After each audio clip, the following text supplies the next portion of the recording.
Kita mulai. Assalamualaikum warahmatullahi wabarakatuh. Waalaikumsalam warahmatullahi wabarakatuh. Ini materi kita ke-17. Kita masuk ke diferensiasi implisit dan juga laju yang berkaitan. Saya share screen terlebih dahulu. Oke, sudah ada.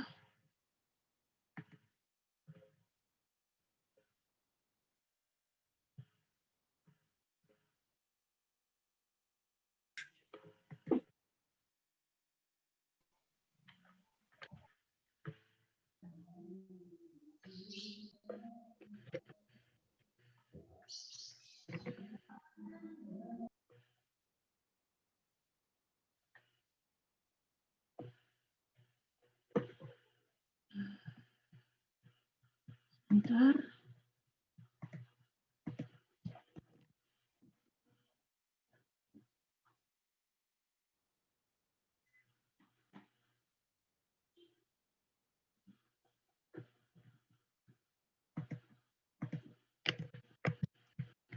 Oke.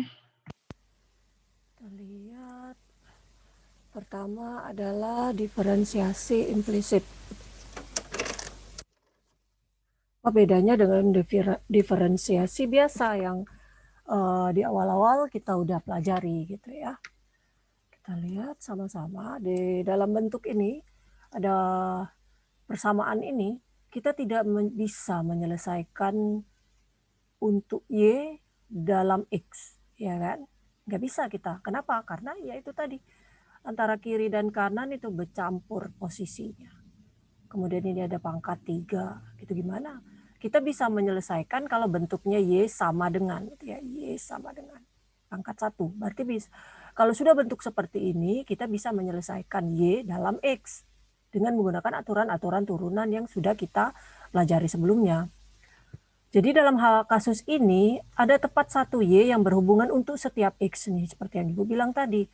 Misalnya kalau kita ditanya apa nilai Y bila X-nya sama dengan 2. Untuk menjawab ini, kita harus selesaikan bentuk ini. Seperti ini jadinya.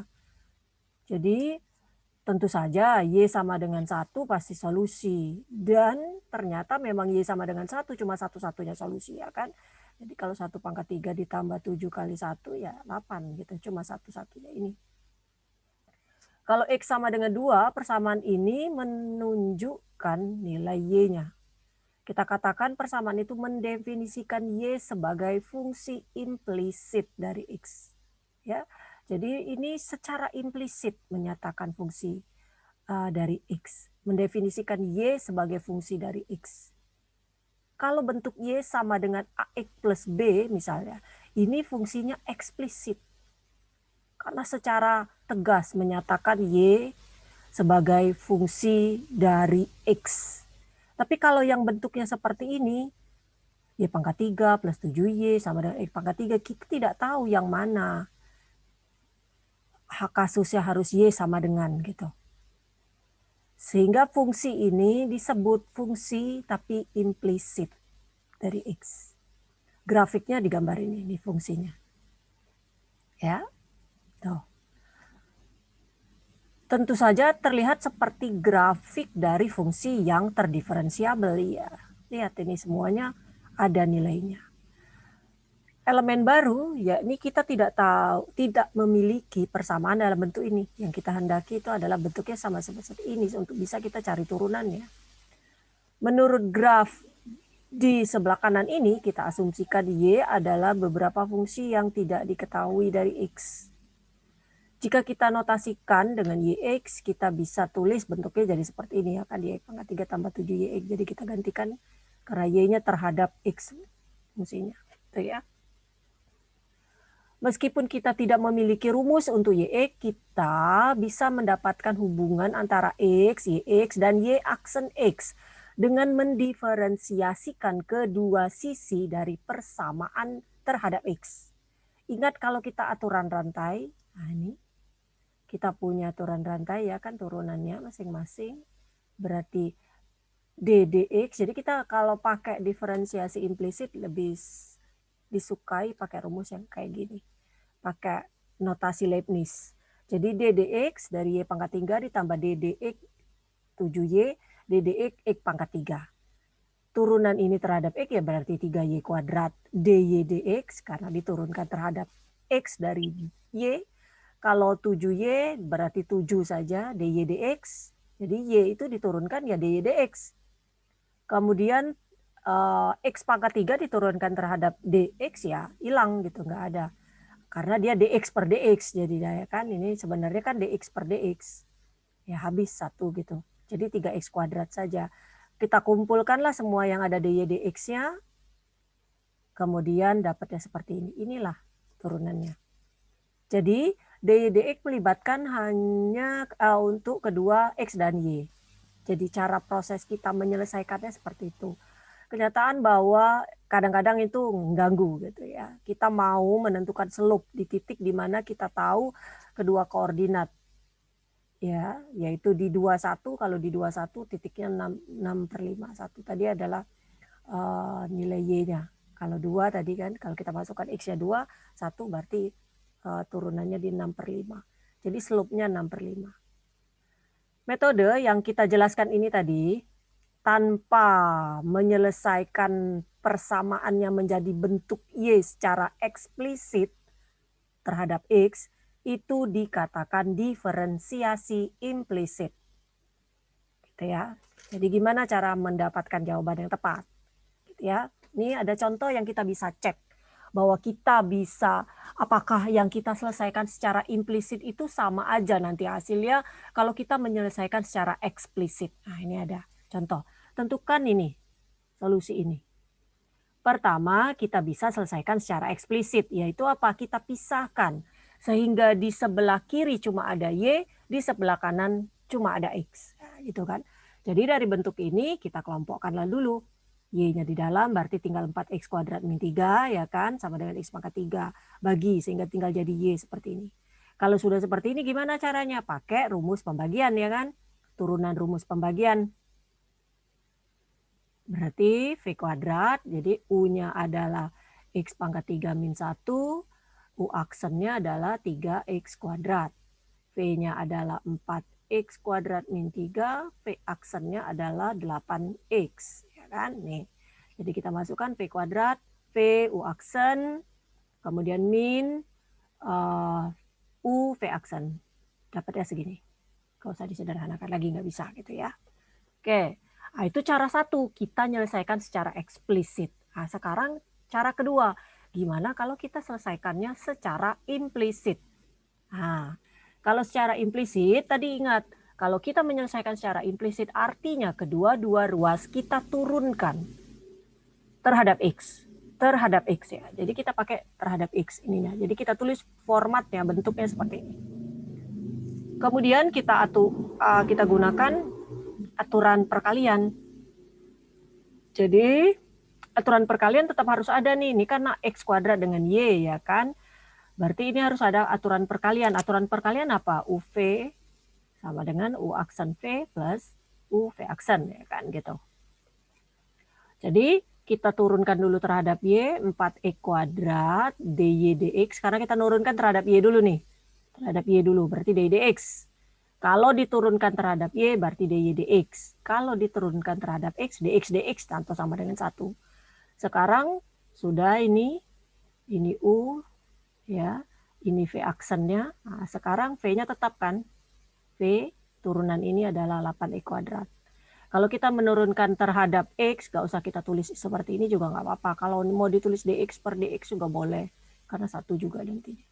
Dikurang 3 dy dx. Ini gak ada aturan perkalian ya kan, karena cuma ada satu variabel. Dan satunya lagi juga ini juga tinggal satu variabel x saja, berarti 3x kuadrat. Sudah itu kita kumpulkanlah yang sama-sama dy dx nih. Sebentar ya.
Oke, kita lanjutkan, mohon maaf.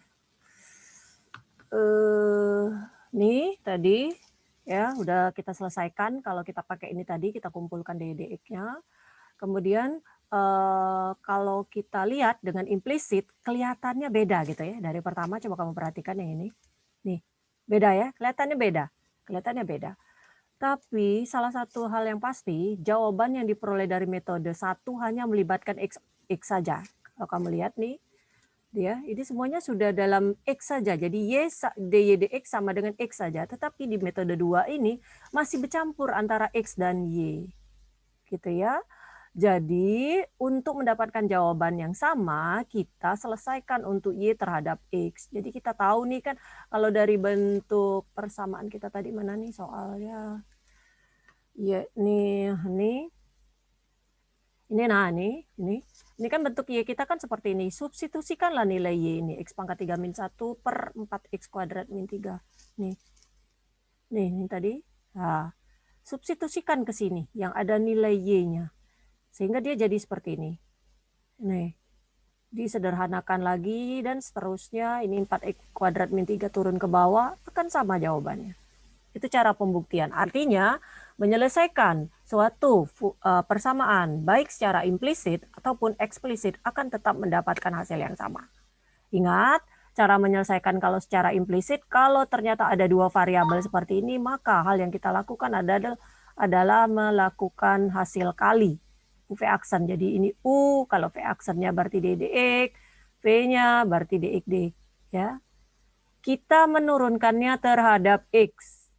Jadi kalau Y diturunkan terhadap X ya jadi DX. Kalau X diturunkan juga terhadap X berarti DX. Satu. Nggak perlu ditulis. Ya ingat seperti itu. Jadi ini pakai aturan perkalian. Kalau ini kan cuma ada satu variabel semua, tinggal turunkan aja. 3Y berarti diturunkan terhadap X berarti 3 DY DX. Ya kan? Harus muncul karena kita menurunkan terhadap siapa. Gitu. Ya, ini agak sedikit tricky tapi nggak begitu sulit kalau paham konsepnya. Oke ya. Jadi artinya kalau kita menyelesaikan suatu turunan, kalau diminta selesaikan secara implisit, pakailah aturan implisit.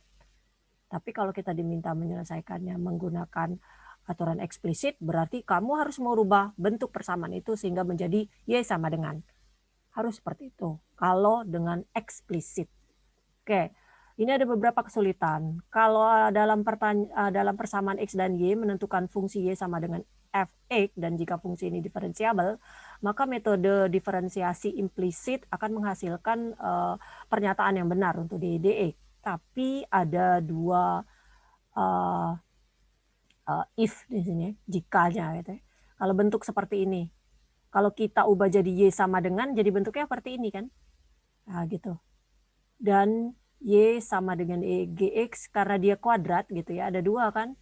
Ini dan ini. Grafiknya di sini lihat. Jadi grafiknya ada di atas dan di bawah. Itu kalau positif dan kalau negatif. Nih. Fx dan ini GX. Kedua fungsi ini diferensiabel di min 5 sampai 5 ya kan. Batasnya cuma min 5 sampai 5. Pertama kita lihat F dulu. Akan memenuhi bentuk ini tadi. Kita gantikan Y-nya dengan F kuadrat. Kalau kita turunkan secara implisit, maka kita peroleh ini ya kan.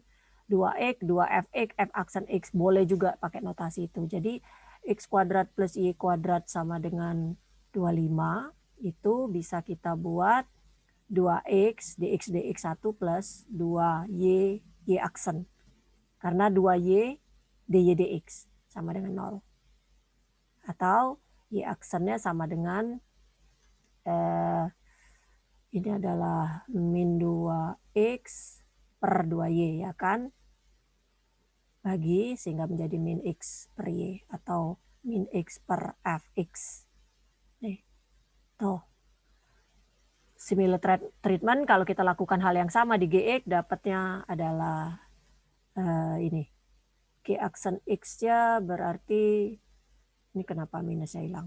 Coba kita lihat. Soal kita tadi adalah GX, ini Fx, GX kita min ya. Sorry.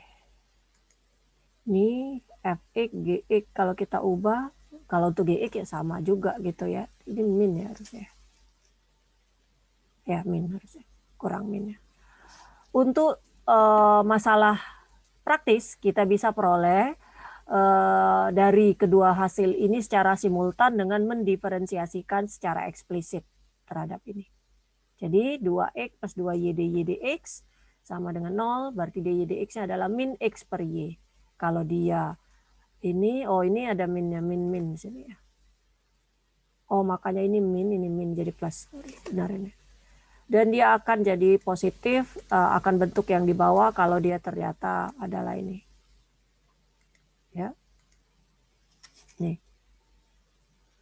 Min x per min gx ya. Gx-nya adalah min, jadi min ketemu min positif. Oke. Ya, jika y ini.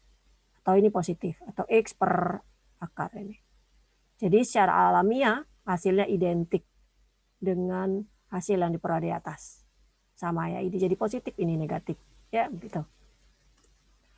Catatan bahwa seringkali kita cukup tahu bahwa dy dx itu sama dengan min x per y untuk mengaplikasikan contoh kita. Misal kita mau tahu slope atau kemiringan dari garis tangan pada lingkaran x kuadrat tambah y kuadrat sama dengan 25. Kalau x-nya sama dengan 3. Untuk x sama dengan 3, nilai y-nya adalah 4 dan min 4 ya kan, kalau x-nya 3. Berarti kan 3 berarti 9 tambah y kuadrat sama dengan 25. Y kuadrat adalah 16, y-nya adalah plus minus 4 ya kan, gitu. Slope-nya adalah di 34 dan 3 min 4 yang diperoleh dengan mensubstitusikan min x per y-nya ya, yaitu min 3 per 4, ini dari rumus yang tadi ya, nih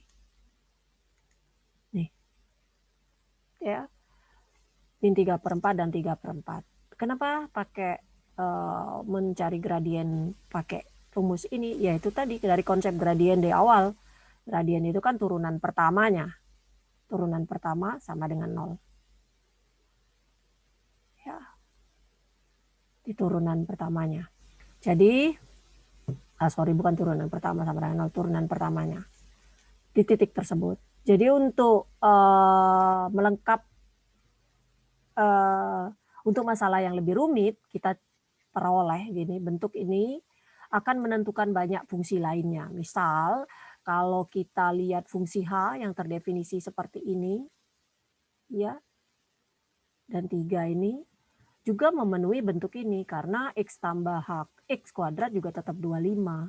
Tapi tidak kontinu di x sama dengan 3. Jadi tidak punya derivatif atau turunan di gambar ini. Lihat. Di 3 dia nggak punya gitu. Karena berbeda. Ini ada di sini nilainya, ini tidak ada nilainya nih. Ada di sini. Ya. Oke, ini beberapa contoh lagi. Dalam beberapa contoh ini kita asumsikan bahwa persamaan yang diberikan menentukan fungsi satu atau lebih fungsi yang diferensiabel. Yang derivatifnya bisa ditentukan dengan diferensiasi implisit. Catatan, dalam setiap kasus kita mulai dengan mengambil derivatif dari setiap sisi dari persamaan yang diberikan terhadap variabel yang tepat. Kita gunakan aturan rantai kalau diperlukan. Tentukan ini dari ini. Ini mudah, ini sudah satu variabel. Berarti dx-nya berarti 2x ditambah 15y kuadrat. Ya, nih dx. Ini dx hilang. Ya, sama dengan ini berarti 1 dan 9 adalah 0. Sehingga dx-nya dapat seperti ini. Ya, kita selesaikan. Jadi bentuknya harus dy dx. Yang kedua, kalau bentuknya seperti ini, di titik 01 kita disuruh mencari tangan lain, garis tangannya. Untuk mudahnya kita gunakan y-aksen. Nah, bisa juga kita gunakan y-aksen untuk mudahnya. Jadi kalau kita diferensialkan kedua sisi, jadi ini adalah 3y kuadrat turunannya. Karena diturunkan terhadap x berarti harus ada y-aksen. Gitu kan. Kemudian min, kalau ini kita pakai aturan perkalian, ya. Berarti min x turunan ini adalah 2y karena diturunkan terhadap dx berarti y aksen. Kemudian ini baru uv, v aksen u-nya berarti min juga X-nya yang diturunkan berarti Y kuadrat. Ya kan? Min ini sin XY, ini lihat nih sin turunan cos ya sin XY, kemudian kita tulis plus turunan cos min sin XY, kan kalau turun dari cos ya sin, tapi di dalamnya ada perkalian, berarti pakai rumus apa namanya, rumus aturan perkalian, berarti X, Y aksen ditambah Y, ya kan? Jadi dalam ini tetap seperti ini juga. Jadi kita lihat kalau bentuk seperti ini turunannya berapa, kalau turunan sin ya cos, turunan cos ya min sin gitu. Ya, kemudian ini 0, udah. Itu lebih mudahnya ya, jadi kalau untuk beberapa kasus bukan aturan Leibniz yang dipakai, tapi kita pakai aksen-aksen ini aja lebih mudah. Pokoknya kalau Y kita turunkan terhadap X pasti muncul Y aksen. Diturunkan tapi Y aksen muncul. Ya, hati-hati. Kalau di X nggak ada, X aksen nggak ada. Yang ada cuma Y aksen. Kalau diturunkan terhadap X dari suatu bentuk X, turunkan aja tanpa ada X aksennya. Tapi kalau kita menurunkan terhadap Y, ada Y aksen dan turunannya berapa. Jadi seperti ini. Udah kalau seperti ini tinggal kelompokkan aja. Intinya yang akan kita cari adalah bentuknya Y aksen. Sehingga kita kelompokkan yang ada Y aksennya sebelah kiri, yang tidak ada sebelah kanan. Jadi seperti ini. Sebelah kanan nggak masalah, ada X, ada Y. Yang penting bentuknya tinggal Y aksen saja. Seperti itu ya. Untuk mengevaluasi di titik 01 berarti X-nya 0, Y-nya 1. Masukkan nilai sini semuanya. Itu dapat sepertiga.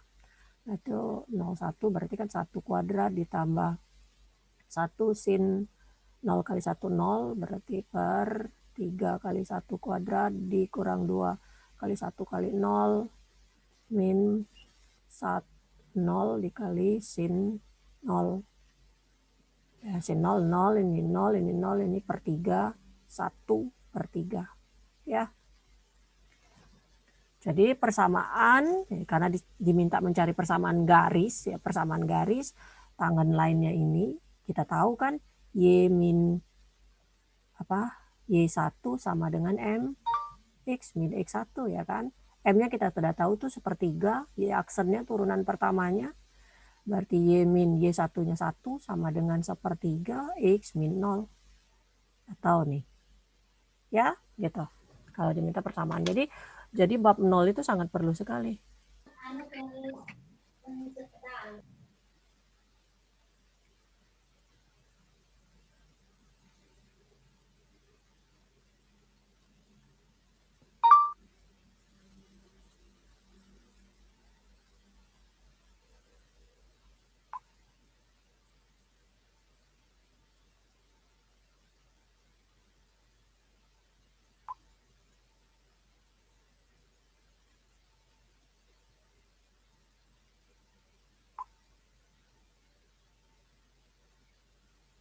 Oke, kita lihat berikutnya.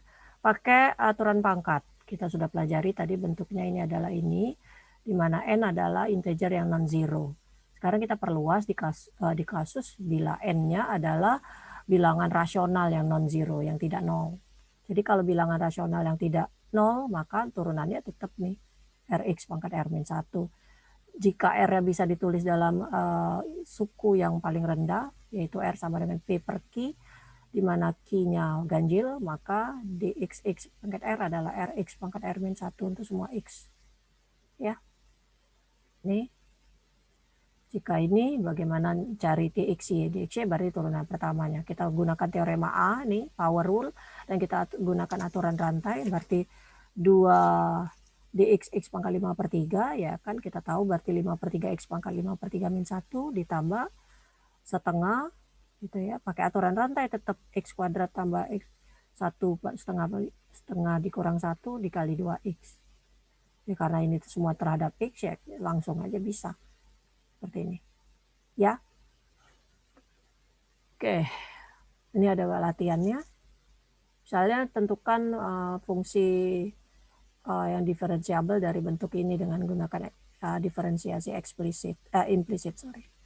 Jadi jawabannya ya itu tadi Ibu bilang, ini U, ini V-nya, berarti turunan pertamanya X, ini tetap ya, ini X kali 2Y, Y aksen ya kan, ditambah Y kuadrat, turunan X 1. Sama dengan turunan X adalah 1. Sehingga Y aksen 2X Y aksen sama dengan 1 min Y kuadrat. Y aksennya adalah 1 min Y kuadrat per 2XY. Itu jawaban ya. Ibu ambil satu aja, yang lain nanti dicoba sendiri ya. Seperti itu. Jadi intinya tadi Ibu bilang kalau kita menurunkan terhadap Y harus muncul Y aksen.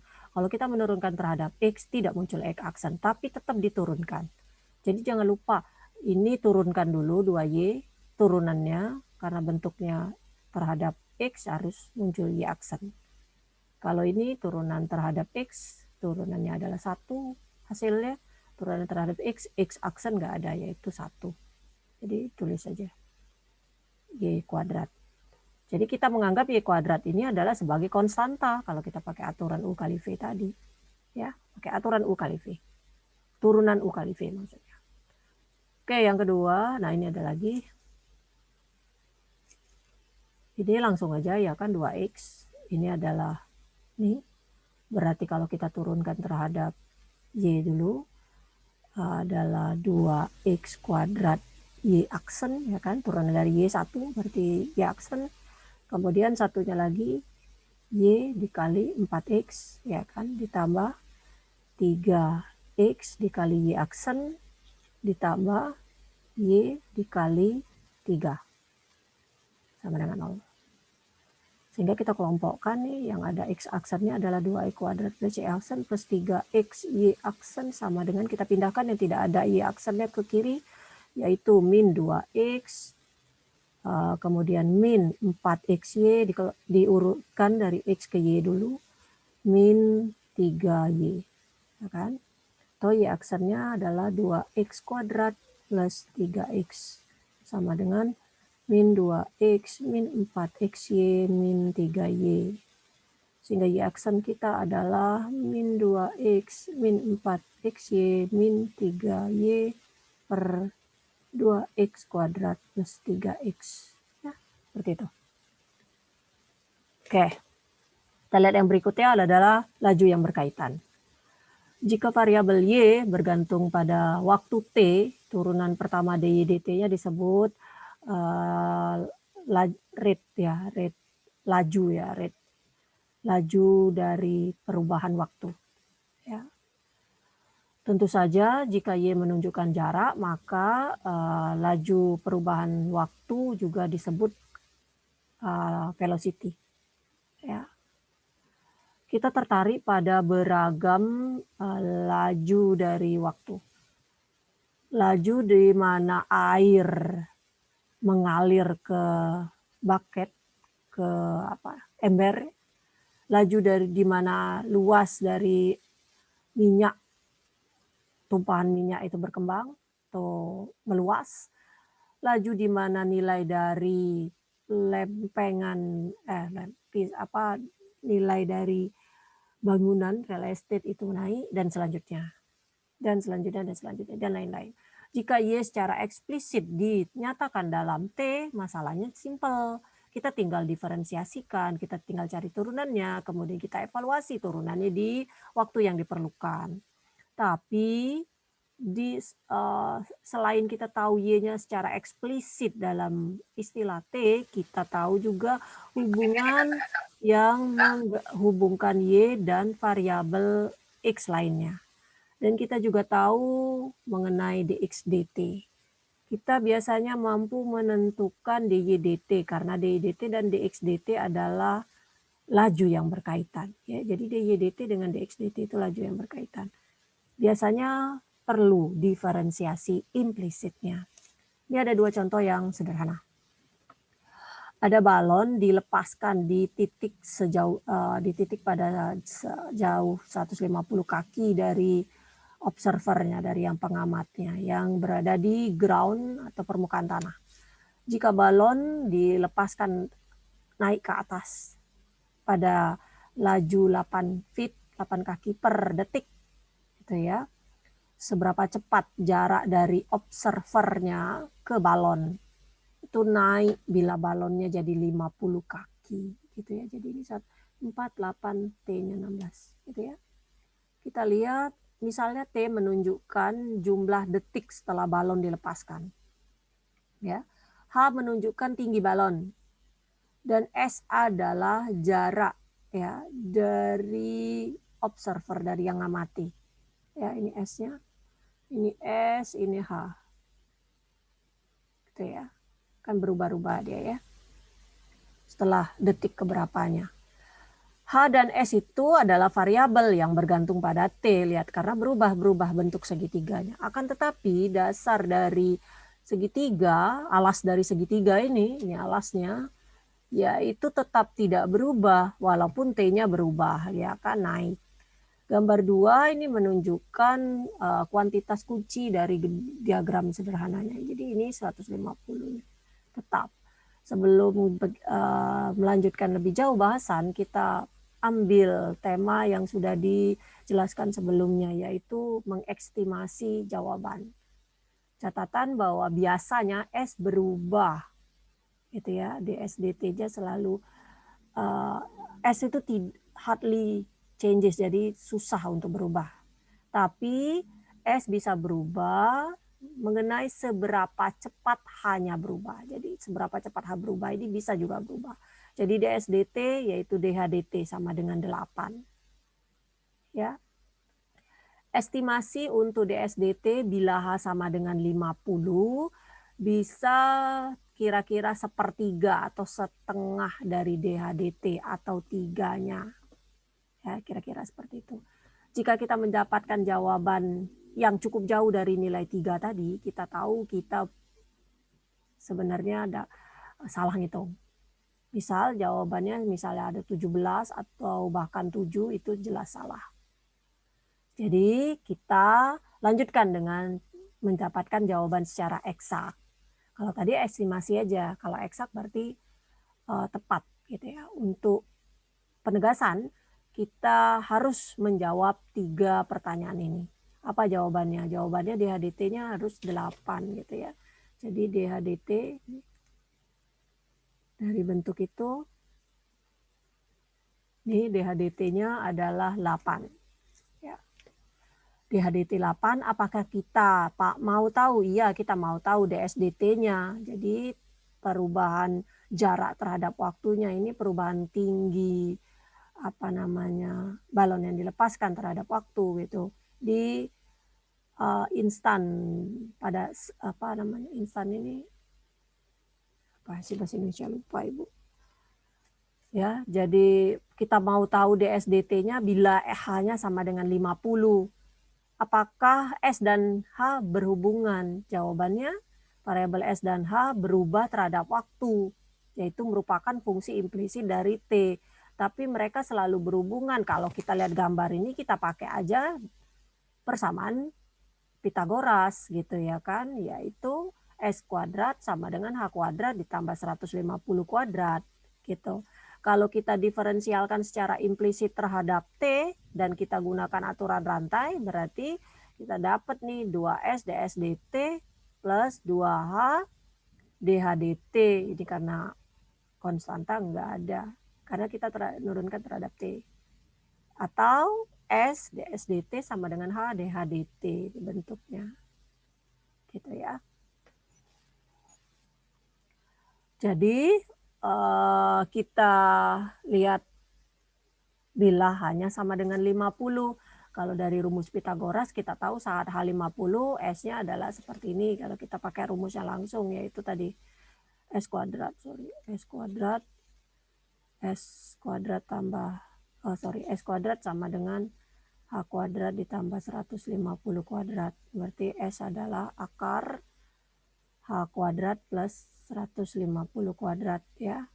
Kalau pada saat H50 berarti akar 50 kuadrat ditambah 150 kuadrat. Yaitu nih 50 akar 10.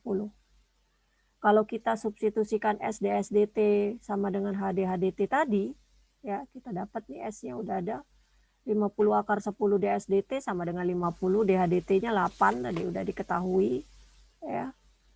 DHDT-nya 8, maka DSDT kita adalah 8 per akar 10, kira-kira 2,53. Jadi pada saat H sama dengan 50, jarak antara balon dan juga observer itu adalah menaik di laju 2,53 kaki per detik. Ini ada beberapa informasi mengenai segitiga yang sama. Dua segitiga dikatakan sama kalau sudutnya kongruen. Kalau sudutnya kongruen maka sama. Tidak sebangun ya, lain ya. Similar, tidak kongruen, tidak sama dan sebangun. Jadi kalau sama nih sudut-sudutnya sama besar nih. Tapi segitiganya beda gitu kan ukurannya. Ini sama. Dari geometri kita pelajari rasio atau perbandingan dari sisi yang sama, sisi dari segitiga yang sama pasti sama juga. Jadi perbandingannya. Jadi kalau B nih, B per A nih akan sama dengan B besar per A besar juga. Ya, kenyataan ini nanti digunakan di contoh 2 yang diperlukan. Nih, contoh 2. Ini bentuknya jadi seperti ini. Kalau kita menyampurkan air di tank berbentuk konik gitu ya, kubus kayak kubus gini. Kubus kayak kerucut, kayak kerucut di rate ya, ini cuma contoh ya, nggak ada juga, tapi bisa aja bentuknya seperti ini kalau ditanam di tanah gitu, bisa aja, kita nggak tahu bentuknya ternyata konik gitu ya. Di laju 8 kubik kaki per menit, jika tinggi dari tanknya 12 feet dan jari-jari dari circular yang openingnya 6 feet, jadi yang terbukanya ini jari-jari ini jari-jari yang terbukanya yang besar ini adalah 6 feet. Berapa cepat waktu level airnya itu naik kalau airnya jadi 4 feet gitu ya.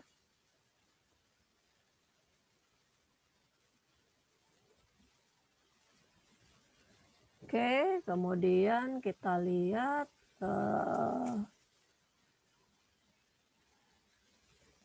bisa tunjukkan kedalaman air dengan H, dan misalkan R adalah radius ya dari permukaan air. Ini tadi diketahui volume V air dalam tank itu naik di rate di laju 8 kubik kaki per menit. Jadi dV/dt-nya sama dengan 8 ya kan, turunannya 8 kubik berarti dV. Jadi rate dari kubik itu berarti dV/dt. Oh, jadi seperti itu tadi. Jadi kalau diketahui ini seperti ini nih. Kalau diketahui rate of 8 feet berarti dH/dt-nya. Nih sama nih. Ada. Jadi kalau ini juga kalau diketahui rate dari ini tank, kemudian rate-nya 8 kubik feet per menit, berarti dH/dt-nya. Ya. Rate perubahan per menit dari volume ya, berarti dV/dt-nya 8. Jadi yang ingin kita ketahui berapa cepat airnya naik, yaitu dH/dt-nya. Berapa cepat ya airnya naik, berarti dari bentuk tinggi ini. Ya. Di saat hanya sama dengan 4.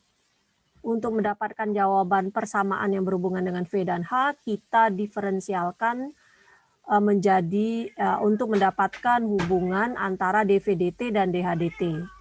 Rumus untuk volume air dalam tank yaitu V, ya kita harus tahu volume airnya, volume dari kerucut kita harus tahu. Artinya kita bentuk-bentuk geometri harus tahu volume kerucut kan sepertiga luas alasnya, ya sepertiga luas alas. Luas alas kali tinggi ya. Luas alas kali tinggi, sepertiga luas alas kali tinggi. Tingginya adalah H, karena dasarnya alasnya adalah lingkaran, berarti pi kuadrat, pi r kuadrat, sorry, ini rumus ya kan? Sehingga volumenya adalah sepertiga pi r kuadrat H. Memuat variabel yang tidak diinginkan R di sini. Jika tidak diinginkan karena kita tidak tahu rate-nya dari dR/dt, akan tetapi kalau kita pakai segitiga yang serupa, ya dari contoh di atas tadi sebelumnya tadi, kita punya R per H itu adalah 6/12. Ya. Ya kan tadi yang kecil adalah 6, sirkularnya ini 6, kemudian 12 itu tinggi tanknya. Nah nih. Ini 6 ini. yang 6 itu yang ini, oh yang ini sorry, ini 6 nih, gitu ya. Kalau kita pakai perbandingan ya 6/12 akan sama dengan ini.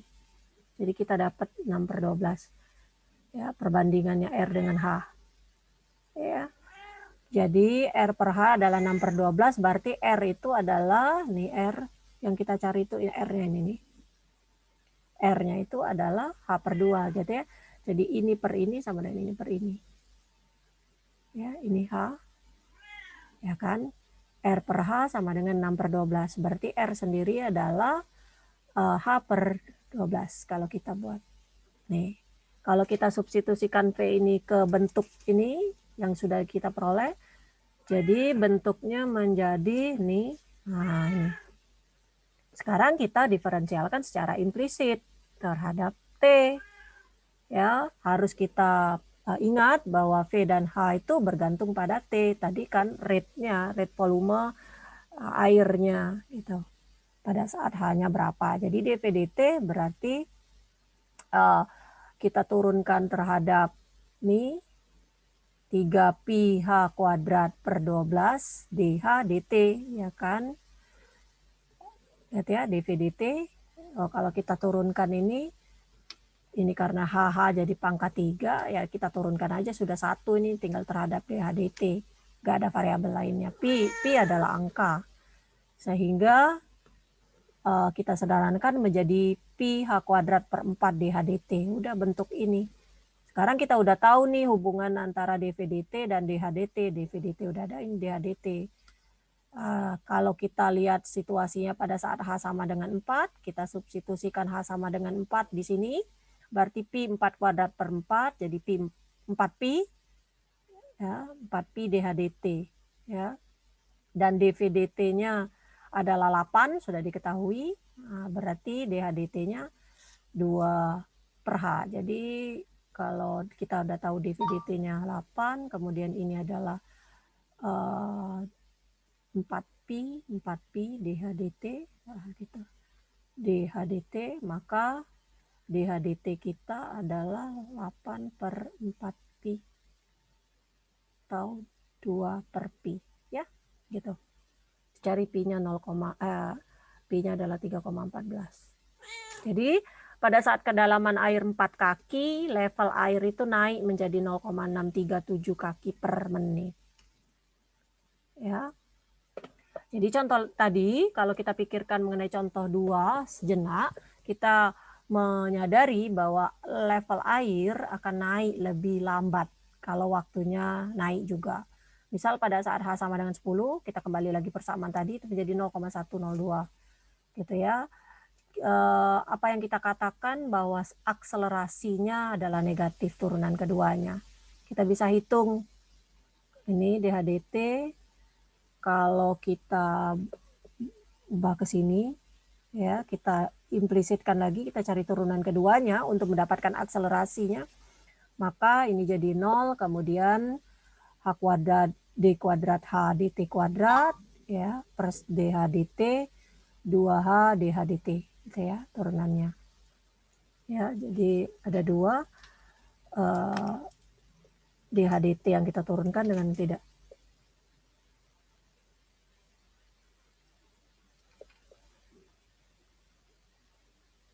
Bentar.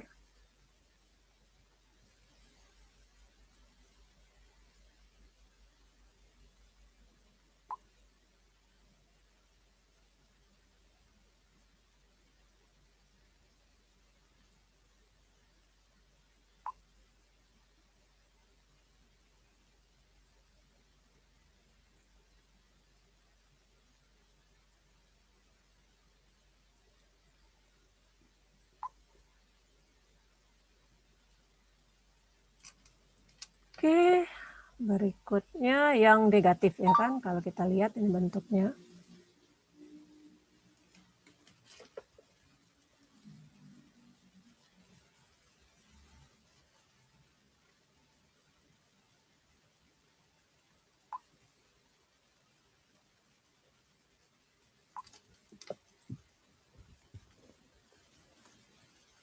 Jadi prosedur sistematis dari sini prosedur sistematis itu menunjukkan metode yang berhubungan dengan laju yang berhubungan. Kalau kita langkah 1 kita tunjukkan atau kita notasikan T adalah elapsed time-nya. Kita gambar diagram yang valid untuk semua T lebih dari 0. Kita label kuantitas ini yang memiliki nilai tidak berubah bila T naik dengan nilai konstannya. Kita assign letter, kita assign huruf untuk kuantitas itu yang berubah dengan T, dan kita labelkan dengan bagian yang tepat untuk figure dari variabel ini. Kita nyatakan apakah mengenai apa.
Oke, kita nyatakan apakah variabelnya mengenai apa dan informasi apa yang kita ingin tahu. Informasi ini diberikan dalam bentuk derivatif terhadap T. Kemudian yang langkah ketiga, relate, hubungkan variabel dengan menulis pertanyaan yang valid, seperti yang langkah tadi. Kemudian kita diferensiasikan yang dimaksud di titik ini, substitusikan persamaan yang diperoleh di langkah 4 untuk semua datanya valid pada saat itu, di mana jawaban dari permasalahan yang akan kita perlukan. Kita turunkan, kita selesaikan derivatifnya. Ini masih ada juga nih contoh. Pelajari aja sendiri ya, baca aja sendiri turunannya. Sama itu tadi nih, step 1, step 2, step 3-nya. Nih, dengan rumus ini, tangan theta ya. Ini tangan theta, tang desam gitu ya, depan, samping, rumus ini diferensiasikan secara implisit, berarti tangan adalah secant kuadrat theta dt, x adalah 1/150 dx dt gitu ya. Jadi kita udah tahu nih, udah dapat rumusnya. Jadi pada saat x 250 ya kita tahu tetanya adalah pi/4 radian. Ya, dan secant kuadrat t-nya adalah 2 kalau kita masukkan pada saat x-nya berapa. Jadi rumusnya 2 dt d theta dt berarti kita masukkan dx dt-nya tadi diketahui min 20 nih. Kemudian 2 d theta secant kuadrat ini nih, kalau kita masukkan secant kuadrat theta di saat ini x-nya sudah tahu 250, contoh jawabannya pi-nya adalah pi/4 radian gitu ya. Pi/4-nya dari mana ini? X/250, X-nya 250. Kemudian coba ini dari mana? Dapat 200 pi/4 dari 20 kaki. Kemudian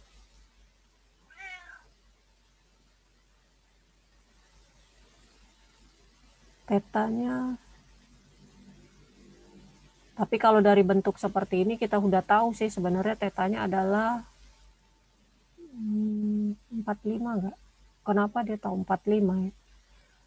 Motorboat through teleskop ini, kemudian teleskopnya 250 kaki, oke, dan water level, dan boatnya mendekati 20 kaki per detik di kecepatan angle berapa. Teleskopnya berubah, kalau boatnya 250 kaki, ini boat 250 kaki dari pantai ya. diferensiasi secara implisit ya, sekant kuadrat theta d theta dt, kemudian 1/150 dx dt. Dan tangen theta itu adalah sekant kuadrat theta. Oke, jadi kita ubah sekant kuadrat theta. Kemudian di saat X sama dengan 250, maka theta adalah pi per 4.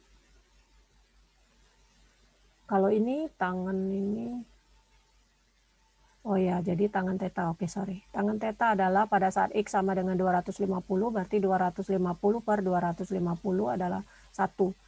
Tetanya berapa? Tangen theta yang 1 adalah pi per 4 ya, 45 derajat, pi per 4. Oke, jadi ini jawabannya pi per 4, dan sekant kuadratnya kalau kita masukkan nilainya adalah 2. Sehingga kalau kita masukkan nilai ini, sekant kuadrat pada saat X sama dengan 250, jadi 2 ya, theta d theta d ini, kemudian 150 ini dx dt tadi sudah diketahui adalah nih min 20. Sehingga d theta dt adalah min 1/25, yaitu min 0,04. Jadi sudutnya berkurang min 0,04 radian per detik. Tanda negatif itu menunjukkan bahwa tetanya menurun tetanya, menurun terhadap waktu. Ya kan, sudutnya berubah menurun, semakin dia mendekati gitu. Oke, ini ada latihan nih. Misalnya sisi dari kubus ya, jadi ini sisi dari kubus naik di rate 3 inci per detik. Berarti seberapa cepat volume. Jadi kita harus tahu rumus volume dari kubus yang berubah naik bila sisinya 12 inci. Berarti kita tahu rumus volume karena kita anggap volume dari kubus itu semuanya dalam X ya, variabelnya. Ini X, berarti ini X juga, dan ini X, berarti kan X pangkat 3 gitu ya. Kalau kita buat, karena dia volumenya terhadap kubus, perubahannya, berarti yang ditanyakan adalah dV/dt-nya. Ya, V-nya V besar, sorry.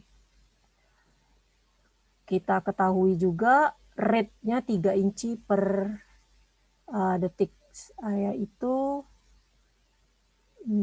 dx dt-nya. Yang ditanyakan adalah ini, dx dt-nya adalah 3. Sehingga dv dt kita adalah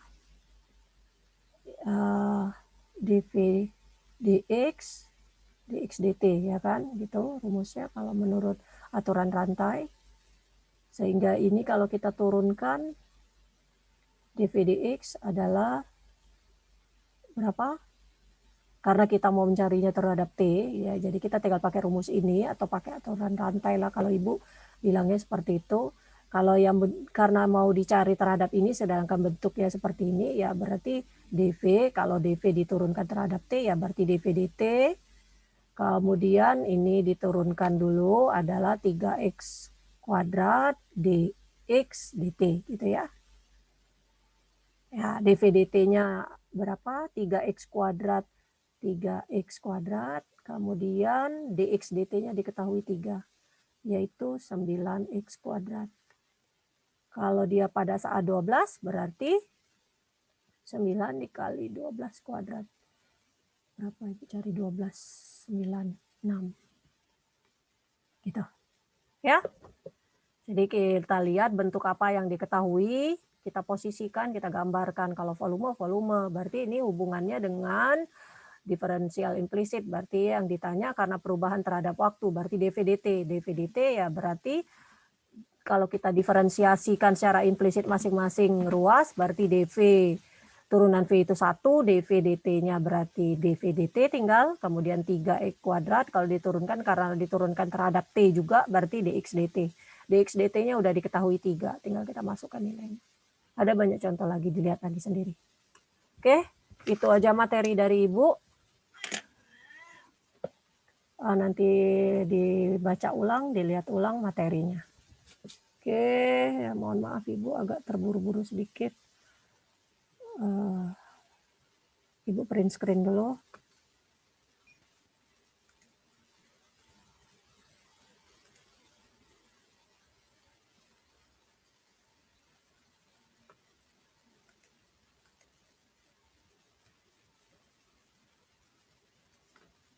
Oke. Yang keduanya.